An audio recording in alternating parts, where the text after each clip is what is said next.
میں نے بجائے معذرت خانہ رویہ اڈاپٹ کرنے کے پورے پیشن کے ساتھ، پورے جذبے کے ساتھ، پورے کانفیڈنس کے ساتھ اپنی بات لوگوں تک پہنچائی ہے۔ اس کے بغیر لوگ سیریس نہیں لیتے بات کو۔ یہ من کر کے دنیا میں چینج نہیں آئے گی سر، چینج آئے گی نہ، بالکل یہ کہیں نہیں لکھا ہوا، لا ریفرنس پیش کر، یہ نہ سے چینج آتی ہے۔ یہ ویسے ایک جز ہے، ویسے تو پورا شعر ہے کہ نہ میں وابی نہ میں بابی، میں ہوں مسلم علمی کتابی۔ اور اس کا جو فائنل ورژن ہے وہ ہے کہ مرنے سے پہلے اے مسلمان کر لے اس پہ غور، کتابوں کا خدا اور ہے بابوں کا خدا اور۔ جس کا تعارف کتابوں سے ہوتا ہے نا وہ اللہ اور ہے، اور جو بابے جس کا تعارف کرواتے ہیں وہ اپنے زوم میں تو اسی اللہ کا کروا رہے ہیں، لیکن وہ تعارف اللہ کا نہیں ہے۔ تو چونکہ میں پورے کانفیڈنس سے بات کرتا ہوں تو بعض اوقات لوگ یہ بھی سمجھتے ہیں یہ تکبر میں کر رہا ہے۔ نہیں، تکبر نہیں، یہ میرے ایمان کا تقاضا ہے۔ میں ذرا سا بھی کانفیڈنس لوز کر جاؤں تو اس کا مطلب ہے میرا قرآن و سنت پہ ایمان ہی نہیں ہے۔ یعنی جس طرح آپ کا یہ ایمان ہے نا کہ 2+2 4 ہوتے ہیں، زمین و آسمان کے سارے بزرگ فرشتے، یہ بالفرض میں کہہ رہا ہوں، جنات، قبر سے نکل کر مردے بھی آپ کو یہ منوانے کی کوشش کریں کہ 2+2 5 ہوتے ہیں، آپ مان لیں گے؟ اس سے اگلی بات، کوئی چاند کے 2 ٹکڑے کر دے، سورج کے 4 ٹکڑے کر دے، آسمان کو زمین پہ لے آئے، زمین کو آسمان پہ لے جائے، یہ بالفرض، اور کہے کہ یہ دلیل ہے کہ 2+2 5 ہوتے ہیں، آپ مانیں گے؟ تو آپ کی شعبدہ بازیاں جو صرف خوابوں میں، کتابوں میں آپ کے بابوں نے لکھی، جو حقیقت میں ایگزسٹ نہیں کرتی، ان شعبدہ بازیوں کے اگینسٹ آپ تو 2+2 کو 5 ماننے کے لیے تیار نہیں، تو میں قرآن و سنت کو غلط ماننے کے لیے کیسے تیار ہو جاؤں؟ میں کہتا ہوں جن بابوں کے اوپر آپ کا ناز ہے نا، قبر سے نکل کے ڈائریکٹ میرے ساتھ بات بھی کریں نا، اور کہیں کہ دین وہ نہیں جو قرآن و سنت میں لکھا ہوا ہے، اور وہ ہے جو ہم نے نسل در نسل شفٹ کیا ہے، تو 2 منٹ میں بزرگ غائب کر دوں گا آپ کا۔ میں پڑھوں گا لا حول ولا قوت الا باللہ، شیطان ہوگا چیخ مار کے ادھر سے چلا جائے گا، کوئی قبر سے باہر نکل نہیں سکتا۔ یہ اللہ کا فتویٰ ہے سورہ یاسین میں اور سورۃ الواقعہ میں کہ جو مر گیا نا وہ واپس نہیں آ سکتا۔ حضرت عیسیٰ علیہ السلام بھی جو مردہ زندہ کرتے ہیں وہ دنیا میں واپس نہیں آتا تھا، وہ وقتی طور پر صرف ان کے نبی ہونے کی گواہی دیتا تھا، اور یہ صرف یہ حضرت عیسیٰ کا ہی معجزہ ہے، چلتا پھرتا نہیں تھا، بس مردہ وہ ہوتا پھر واپس دوبارہ جاتا، مردہ نہیں واپس آ سکتا، ناٹ ایٹ آل۔ کہانیوں میں آپ جتنے مرضی واپس لاتے رہے، وہ ہندوؤں کے پاس بھی بڑی کہانیاں اس طرح کی موجود ہیں۔ تو چونکہ میں پورے پیشن کے ساتھ بات کرتا ہوں نا، تو اس کے اگینسٹ انہوں نے پتہ کیا گالی ڈیوائس کی ہے، گستاخ ہے، بے ادب ہے، بات کرنے کی تمیز نہیں ہے۔ واللہ اگر میں قرآن و سنت سے آپ کو حوالے دینا شروع کروں نا اور میں آپ کو بتاؤں نا، تو آپ بڑی بڑی ہستیوں پہ گستاخی کا فتویٰ لگاتے ہیں۔ چلے میں آپ کو حصول برکت کے لیے ایک بات بتا دیتا ہوں۔ صحیح بخاری میں کم از کم 4 جگہ پہ سیدنا ابو بکر کا خطبہ آیا ہے نبی علیہ السلام کی میت کے اوپر۔ حدیث کے الفاظ ہیں کہ سیدنا ابو بکر آئے، حجرہ عائشہ میں داخل ہوئے، سلام اللہ علیہا، نبی علیہ السلام کی مبارک چادر آپ کے مبارک چہرے سے ہٹا کر ماتھے پہ بوسہ دیا اور کہا اللہ کے نبی آپ پر اللہ 2 موتیں جمع نہیں کرے گا، ایک موت آپ کو آنی تھی وہ آ گئی، اب آخرت کی ہمیشہ کی زندگی ہے یا نہیں؟ باہر آ کر خطبہ دینے لگے تو دیکھا سیدنا عمر نے تلوار اٹھائی ہے، اور وہ کہہ رہے ہیں کہ جو کہے گا نبی علیہ السلام مر گئے ہیں میں اسے قتل کر دوں گا۔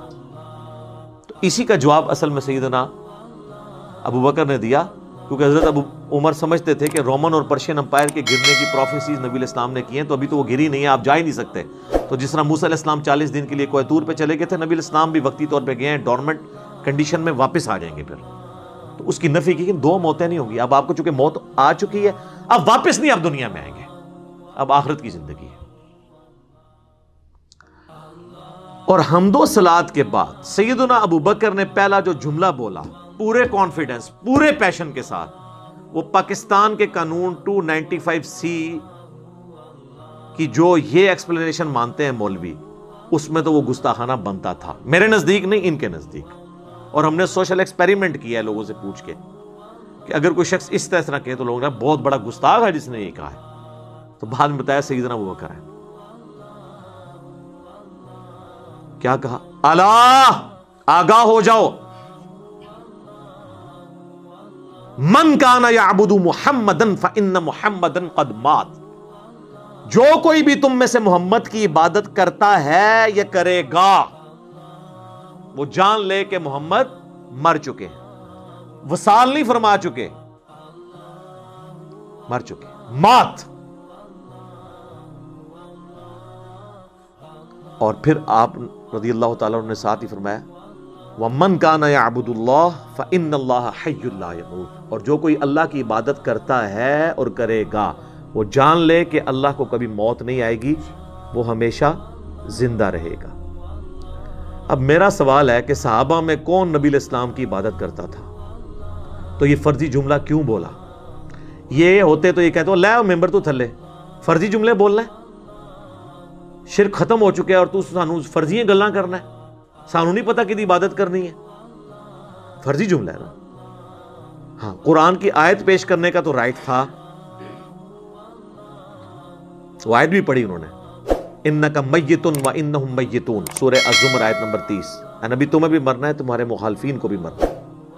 پھر سورہ ال عمران کی آیت نمبر 144 بھی تلاوت کی، وما محمد الا رسول قد خلت من قبلہ الرسل افإن مات او قتل، محمد تو نہیں مگر ایک رسول، اگر یہ مر جائیں یا قتل ہو جائیں اور پاکستان میں یہ وصال فرما جائیں یا شہید ہو جائیں تو کیا تم دین سے الٹے قدم پھر جاؤ گے؟ یہ آیت انہوں نے اپنی بات کے ثبوت میں دی، یہ آیت ہی کافی تھی، اپنا فرضی جملہ کیوں بولا؟ یہ کہتا ہے نا جی حدیث میں الفاظ ہوتے ہیں نہیں، آیت میں نہیں ہے، کیوں بولتا ہے؟ لیکن اس کے مخالف نہیں ہوتے ہیں، اس کو سپورٹیو ہوتے ہیں۔ وہ بولتا ہوں تو جناب آپ کے دماغ میں ڈرل ہوتی ہے نا سر، اس کے بغیر تو سمجھ نہیں آتی۔ میں جب بھی حدیث اسامہ ابن زید والی بیان کرتا ہوں بخاری اور مسلم سے کہ جب ایک میدان جنگ میں ایک کافر ان کے تلوار کے نیچے آیا تو اس نے اس کو کلمہ پڑھ دیا، پھر بھی انہوں نے اسے قتل کر دیا، اور بعد میں دل میں قلق آیا کہ مجھ سے غلطی ہوئی ہے، نبی علیہ السلام کو خود ہی جا کے بتا دیا یا رسول اللہ اس نے کلمہ پڑھا تھا۔ آپ نے فرمایا اسامہ کیا تو نے اس کو کلمے کے بعد بھی قتل کر دیا؟ کہ یا رسول اللہ اس لیے کہ وہ ڈر کے کلمہ پڑھ رہا تھا۔ آپ نے فرمایا کیا تو نے اس کا دل چیر لیا تھا؟ اسامہ تو کیا کرے گا جب وہ قیامت والے دن کلمہ پڑھتا ہوا اللہ کے حضور تیرے خلاف مقدمہ قائم کر دے گا؟ اسامہ تو کیا کرے گا؟ اسامہ تو کیا کرے گا؟ آپ یہ جملہ ریپیٹ کرتے رہے، حتیٰ کہ حضرت اسامہ کہتے ہیں میرے دل میں خواہش ہوئی آج سے پہلے میں کافر ہوتا، آج کلمہ پڑھ کے مسلمان ہوتا اور میرا یہ گناہ تو کم از کم دھل جاتا۔ تو یہ حدیث کے اندر میں ایک جملہ بولتا ہوں جو اس میں لکھا نہیں ہے، لیکن وہی ہے جس طرح حضرت ابوبکر نے جو کچھ بولا وہ قرآن حدیث میں لکھا کوئی نہیں ہوا تھا، من کان یعبد محمدا فإن محمدا قد مات۔ تو میں کیا جملہ بولتا ہوں کہ حضرت اسامہ نے یہ نہیں کہا کہ جی یا رسول اللہ میں نے دل چیر لیا تھا کیونکہ میرے گھوڑے کے قدموں سے جو خاک اڑے گی اور وہ میرے گھوڑے کے نتنوں میں بیٹھے گی اس کو بھی کوئی امت کا بڑے سے بڑا بزرگ غوث کتب ولی نہیں پہنچ سکتا، اور وہ تو سارے دل کا حال جان لیتے ہیں، ان کو تو کشف القبور بھی ہو جاتا ہے، تو میں تو ان کا امام ہوں، جی یا رسول اللہ میں نے دل چیر کے دیکھ لیا تھا، میرے سے تو کوئی چیز چھپی نہیں رہی، مجھے تو علم غیب بھی ہے۔ یہ جو میں انالیسس کرتا ہوں نا، یہ اصل میں ان کے دماغ میں کرتا ہے ڈرل، جنہوں نے ہدایت لینی ہے، اور جو گمراہی پہ تلے ہیں نا ان کو یہ تلوار کی طرح ان کے دل پہ جا کے لگتا ہے۔ وہ تو کہتے ہیں جناب یہ تو شکل بھی نہیں ہم نے دیکھنی، ہے ہی گستاخ ہے۔ سر آپ نے حضرت ابوبکر کے ساتھ بھی یہی کچھ کرنا تھا اگر آپ کو یہ بتایا نہ جائے کہ ان کا خطبہ ہے، کیونکہ آپ لوگوں نے تو کہانی کرائی ہے کہ نبی علیہ السلام کو زندہ دفنایا گیا۔ جی وہ آپ کو جب دفنا رہے تھے اس وقت بھی ہونٹ ہل رہے تھے اور امتی امتی کی آوازیں آ رہی تھی۔ جی یہ دیوبند مدرسے کے بانی قاسم نانوتوی نے اپنی کتاب آب حیات میں لکھا ہے، یا تو نبی والی کتاب میں، وہ صحابہ جنہوں نے اپنی جانیں دی ہیں حضور کو بچانے کے لیے انہوں نے زندہ آپ کو دفنا دیا۔ ظاہر ہے پھر ہونٹ تو پھر اگر ہل رہے تھے، آخرت کی زندگی میں تو ہونٹ نہیں ہلتے، آخرت کی زندگی میں تو سانس بھی نہیں ہوتا، آخرت کی زندگی میں ٹوائلٹ بھی نہیں ہوتا، یہ تو ساری دنیاوی زندگی کی چیز ہے۔ اور عباس رضوی صاحب جو بریلوی عالم ہیں انہوں نے حیات النبی پہ کتاب لکھی، جو امام بیہقی کی کتاب ہے نا حیات الانبیاء فی قبورہم، اس کی شرح لکھی انہوں نے، تو اس میں انہوں نے آب حیات کے اس جملے کو کوٹ کر کے کہا کہ تم لوگ جو ہے نا وہ اس کو قاسم نوتوی کو کچھ نہیں کہتے ہیں، ہمارا کم از کم یہ والا عقیدہ نہیں جو دیوبندیوں کا ہے، ہم کہتے ہیں کہ حضور فوت ہو گئے ہیں۔ تو انہوں نے حیات النبی پہ ان کو بھی ٹانٹ کیا ہے کہ ان کا جو حیات النبی ہے ہم سے بھی زیادہ غلو پہ مبنی ہے، یہ خالی میں نے نہیں گرفت کی ہے۔ تو علمی طریقے سے معاملات کو لے کے چلیں. اب یہ میں نے یہ ساری باتیں کوئی پوائنٹس میں لکھی نہیں ہوئی تھی, یہ تو میں پھر 2-3 گھنٹے بولتا رہوں گا, باتیں ختم نہیں ہوں گی, لیکن جو میں سمجھتا ہوں نا ضروری میں اس کو ساتھ ساتھ کلیئر کروں تاکہ آپ کو یہ بات سمجھ آ جائے کہ یہ گستاخی اور جو بے ادبی کا فتویٰ لگاتے ہیں نا یہ خام خواہ ہے. حالانکہ آپ لوگ گواہ ہیں, میں ہمیشہ اعلیٰ حضرت امام احمد رضا بریلوی صاحب کہتا ہوں, حالانکہ مجھے کئی لوگوں نے کہا اعلیٰ حضرت کیوں کہہ رہے ہیں, پھر کیا فرق پڑتا ہے؟ اگر اعلیٰ حضرت لفظ سن کے کوئی بندہ توحید ماننے کے لیے تیار تو میں جناب 10 دفعہ اعلیٰ حضرت کہنے کے لیے تیار ہوں. ٹھیک ہے, ان کے بقول ہے نا, کیا فرق پڑتا ہے؟ میں نے ہمیشہ کہا اشرف علی تھانوی صاحب, تو کیا یہ بریلوی علماء کہتے ہیں؟ دوسروں کو یہ کہتے ہیں مرحوم, اپنے کو کہتے ہیں رحمت اللہ علیہ, یہ انہوں نے نام رکھے ہوئے. ایون طارق جمیل صاحب جیسے ہی ماڈریٹ شخصیت بھی انہوں نے کہا مولانا احمد رضا خان بریلوی مرحوم, انہوں نے بھی رحمت اللہ علیہ نہیں کہا, ان کی آڈیو ریکارڈنگ موجود ہے. اگر آپ کہتے ہیں نا وہ کہہ سکتے ہیں ان کو, کہ آپ کہتے ہیں؟ ہاں جی, کبھی نہیں کہیں گے سر. کیسے کہیں؟ وہ میں آپ کو اینڈ پہ بتاؤں گا کیوں نہیں کہہ سکتے, وہ میں نے آخر میں رکھا ہوا ہے, 5واں مقدس جو جرم ہے وہ میں اینڈ پہ آپ کو بتاؤں گا. تو ہم لوگ تو اللہ کا شکر ہے احترام سے نام لیتے ہیں, ورنہ یقین کریں جن لوگوں نے چشتی رسول اللہ یا اشرف علی تھانوی رسول اللہ کلمے پڑھائے یا انڈورس کیے, یہ کتابوں میں چھاپے, یہ سیدنا عمر کے زمانے میں ہوتے, تو آپ کیا سمجھتے ہیں حضرت عمر نے ان کو زبان سے سمجھانا تھا؟ تو میں حضرت عمر سے 1 کروڑ گنا کم اپنے مزاج میں سخت ہوں. حالانکہ ان کو نبی علیہ السلام کی صحبت بھی ملی تھی, اس کے باوجود ان کی طبیعت کی سختی نہیں گئی. تو میں نے تو آج تک تلوار نہیں سونتی, تو میری نرمی بہت زیادہ ہے ان سے. یہ میں آپ کو ایک علمی بات کر رہا ہوں, آپ یہ نہ کہ کل کو کوئی کہہ دے کہ میں نے اپنا مرتبہ ان سے بڑھا دیا ہے. میں آپ کو فرق بتا رہا ہوں کہ ان کی سختی ایکسیپٹ کی ہوئی ہے نا آپ نے, تو میری تو سختی ہے بھی نہیں ہے. آپ ذرا میری طرح کام تو کر کے دیکھیں, پھر آپ کو پتہ چلے گا میں تو سب سے نرم بندہ ہوں, اور گستاخانہ عبارتوں میں جتنے لوگ بول رہے ہیں نا سب سے نرم میں ہوں. میرے زیادہ نرم بندہ آپ کو ملے گا نہیں کوئی. اور ٹی وی پہ آ کے لوگ بڑے بڑے نرم انداز میں بات کرتے ہیں, آپ الگ سے ان کی ذرا ویڈیوز دیکھ لیں, وہ لیک ہوتی ہیں تو پھر آپ کو پتہ چل جاتا ہے کہ کس قسم کی ویڈیوز ان کی لیک ہوتی ہیں. یہ پچھلے دنوں ہمارے ایک بابا جی کی ویڈیو نہیں تھی لیک ہوئی, بادشاہی مسجد جو دیوبندیوں کے پاس ہے, چونکہ بریلوی دیوبندی اور اہل حدیث دونوں کو وہابی کہتے ہیں. تو اذان مغرب شروع ہوئی مزار اقبال پہ, یہ 9 نومبر 2020 کی بات ہے, ویڈیو ریکارڈ موجود ہے. تو انہوں نے کہا جی اٹھو جی, چلو جی, انہاں دی کیڑی جان ہے, اے تے سوراں دے سور نے. کہنا انہاں بڑیاں دا اخلاص منگو تو بڑے بڑے لوگ ان گداواں نو خیر پا ہی دیں گے. چلو جی چلیے, او بھابیاں دی اذان اے تے کڑا دے اے تے سور دے سور ہیں. چل چلیے.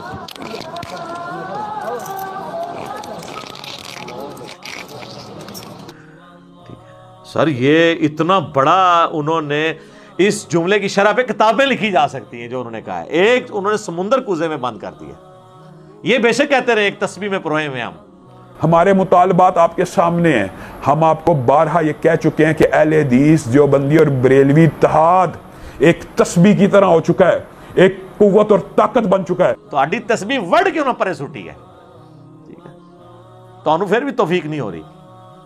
اس کی شرح یہ ہے کہ جس طرح جو ہے نا سور یہ روئے ارض پہ مردود ترین جانور ہے نا, پلید ترین, مطلب ہے تو اللہ کی مخلوق ہے وہ اپنی جگہ, اس کو ویسے مارنا بھی نہیں ہے کہ بھئی اللہ نے اس کو اگر پلید بنایا تو اس کو ہم نے قتل کر دینا, نہیں, بس اس کا گوشت حرام ہے. تو جس طرح روئے ارض پہ تمام مخلوقات میں سب سے یہ پلید خنزیر اور سور ہے نا, اس طرح روئے ارض پہ تمام لوگوں میں سب سے پلید جو ہے نا ان کے نزدیک وہ وہابی ہیں. اور وہابی انہوں نے اس وقت دیوبندیوں کو کہا, اہل حدیث کو تو وہ پہلے ہی وہابی مانتے ہیں, دونوں کو وہ کمبائنڈ وہابی کہتے ہیں.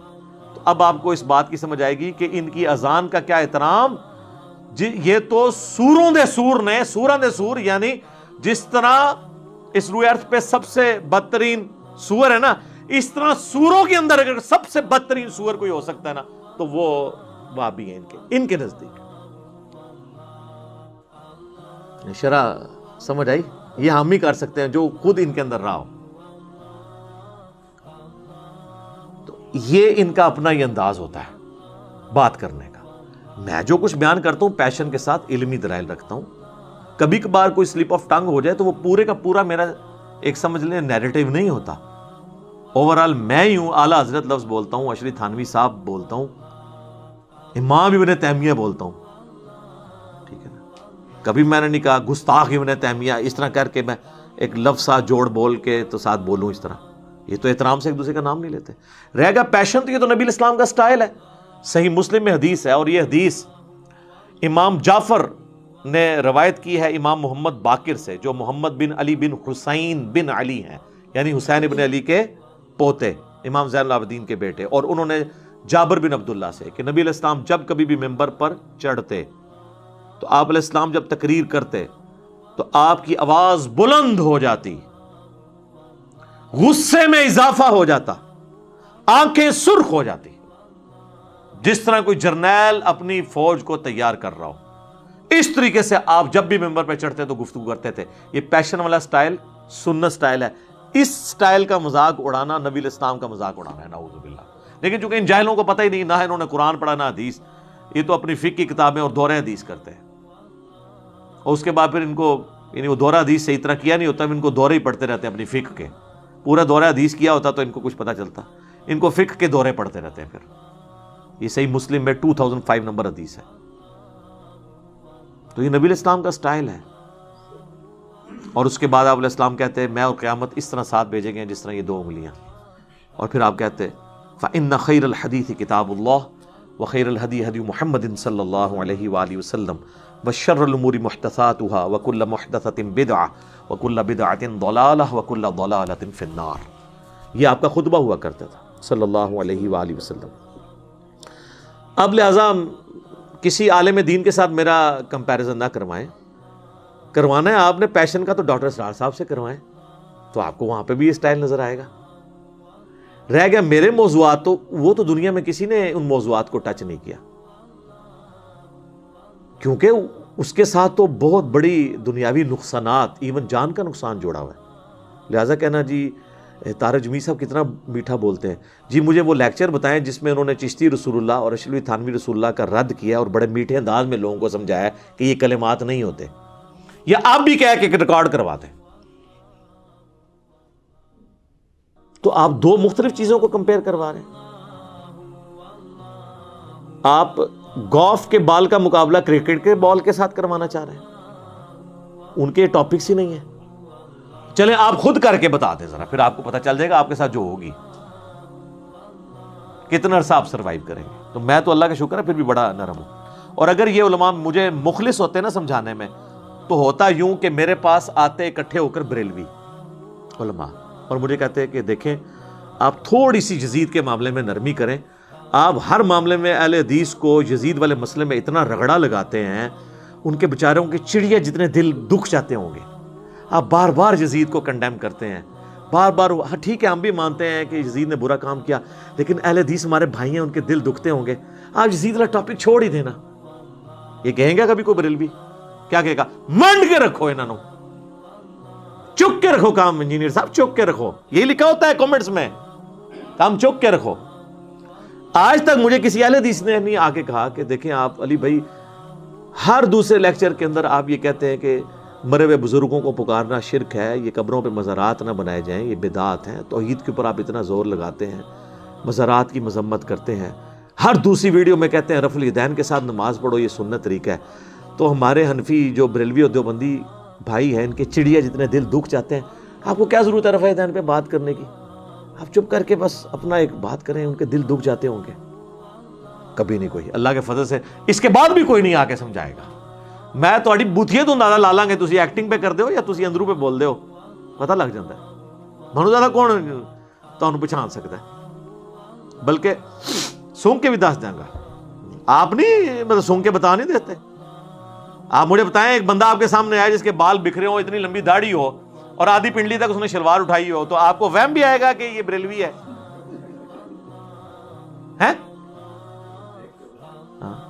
اسی طریقے سے ایک بندہ جو ہے خوبصورت سی ایک مٹھی کے برابر بالکل گول کر کے داڑھی اور ایک سخت سی ٹوپی اس نے پہنی ہو اور مجھے صاف کی ہو, آپ کو یہ وہم بھی آئے گا کہ یہ جو ہے وہ اہل حدیث ہے. آپ کہیں گے دیوبندی تبلیغی ہے. ٹھیک ہے, تو وہ سب کو پتہ چل جاتا ہے شکل و صورت سے. لہٰذا وہ آپ کی بھی سونگنے کی حصہ اللہ کے فضل سے بہت زیادہ ہے. عام لوگوں کو بھی پتا ہے. تو یہ آج تک کسی نے آ کے مجھے نہیں کہا. تو میں تو اللہ کا شکر ہے کہ میں علماء کے اصول اور مبادی کے اوپر ہی ان کو سمجھاتا ہوں. اس سے بہتر دنیا میں کوئی طریقہ نہیں ہو سکتا. اور یہ قرآن نے ہمیں سکھایا, تعالوا الی کلمۃ سواء بیننا و بینکم. یہود و نصارہ کے ساتھ بھی آپ کامن ٹرم کے اوپر اکٹھے ہو سکتے ہیں. سورہ آل عمران کی آیت نمبر 64 ہے.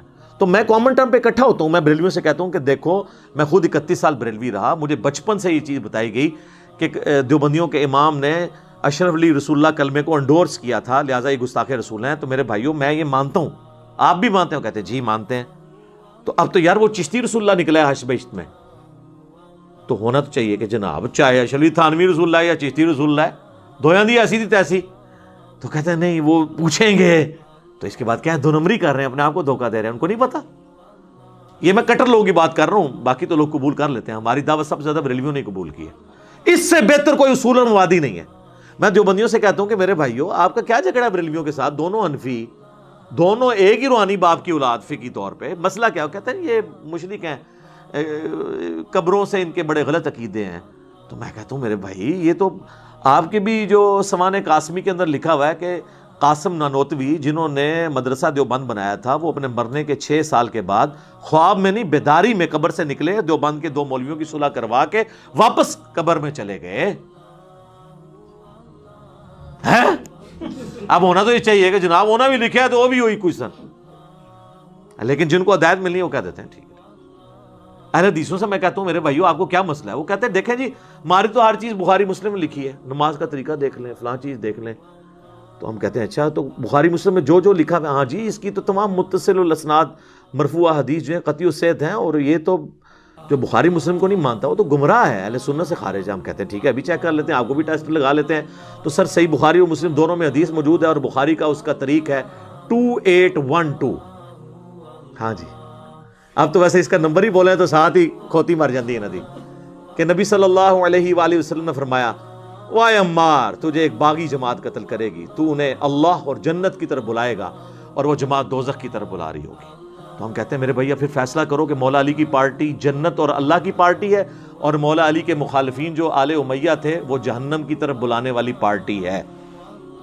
جہنمی نہیں میں کہتا, جہنم کی طرف بلانے والی. ساتھ ہی وہ بخاری مسلم کا بخار محبت ختم. یہ حدیثیں نہیں بیان کرنی چاہیے. ہم کہتے ہیں سر مسلم کا آپ مقدمہ پڑھیں, صحیح مسلم کے مقدمے میں لکھا ہے, امام مسلم میں نے خود لکھا ہے کہ میں تو عوام الناس کے لیے حدیثیں لکھ رہا ہوں.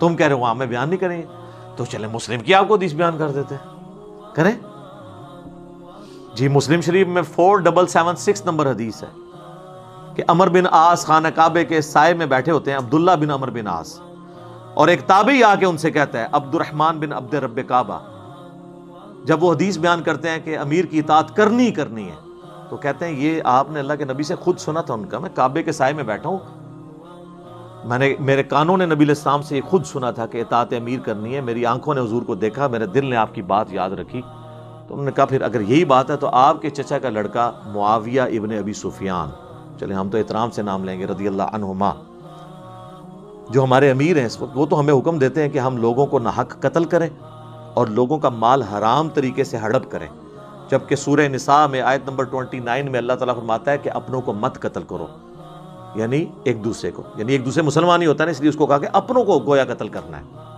ایک دوسرے کو قتل کرنا, اور ایک دوسرے کا مال حرام طریقے سے ہڑپ مت کرو. اب ہمیں بتائیں ہم اللہ کی بات مانیں کہ یا معاویہ کی بات مانیں؟ تو وہ خاموش ہو جاتے ہیں. ان کا تو خیال ہے خاموش ہو کے انہوں نے کہا ہوگا تجھے ایران سے فنڈ آتا ہے, کہیں تو انجینئر کی ویڈیو تو نہیں دیکھتا, تو نے کہیں ڈائریکٹ تو نہیں حدیث پڑھ لی. تو وہ سر اٹھا کے کہتے ہیں کہ جن کاموں میں معاویہ تمہیں اللہ کے حکم کے مطابق چلاتا ہے اس میں ان کی اطاعت کرو, اور جس میں وہ مخالفت کرے تم اس کی نافرمانی کرو. یہ حدیث جب ہم مسلم سے بیان کرتے ہیں تو یہ ماننے کے لیے تیار ہو جائیں گے. اور اس سے بڑی حدیث صحیح مسلم کی 240, علی سے محبت نہیں رکھے گا مگر مومن, علی سے بغض نہیں رکھے گا مگر منافق. بغض علی کی جتنی شکلیں ہیں وہ منافقت کی اولین علامتوں میں سے ایک علامت ہے. بس آپ یہ حدیث کسی سنی کی مسجد میں لگا کے دیکھیں تو شام تک وہاں پہ گڑبڑ شروع ہو جائے گی, چاہے وہ بریلوی ہو, دیوبندی ہو, اہل حدیث ہو.